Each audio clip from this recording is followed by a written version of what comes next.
જામનગર શહેરના ખોડિયાર કોલોની વિસ્તારમાં 24 તોલા દાગીના સહિત 6 લાખથી વધુની ચોરી થયાની પોલીસ ફરિયાદ નોંધાઈ.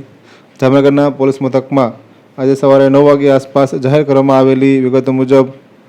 જામનગર શહેરના ખોડિયાર કોલોની વિસ્તારમાં ગઈકાલે ચોરીનો બનાવ સામે આવ્યો હતો. ત્યારે આજરોજ પોલીસ ફરિયાદમાં જાહેર કરવામાં આવેલી વિગતો મુજબ ફરિયાદીના ઘરમાં તસ્કરો ત્રાટકી અને હેન્ડબેગમાંથી સોનાના 24 તોલા 4 ગ્રામ દાગીના તથા ડાયમંડની બુટ્ટી પેન્ડલની ચોરી કરી ગયા હોય તેમજ સોના ચાંદીના દાગીના સહિત 6 લાખથી વધુની ચોરી થયા હોવાનું સામે આવ્યું હતું. દરમિયાન આજરોજ પોલીસ વિભાગ દ્વારા આ અંગેની વિગતો જાહેર કરવામાં આવી છે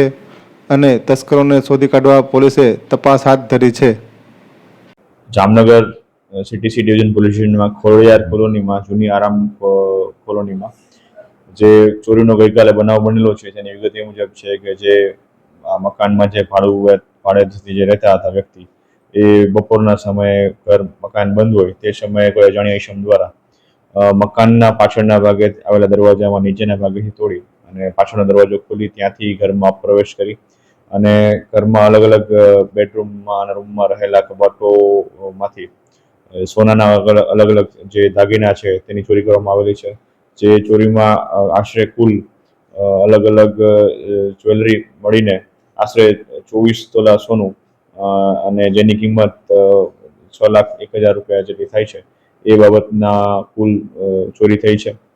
જેની બાબતની ફરિયાદ સીટીસી ડિવિઝન પોલીસ સ્ટેશનમાં BNS 331-3 305 મુજબની ફરિયાદ દાખલ કરવામાં આવેલી છે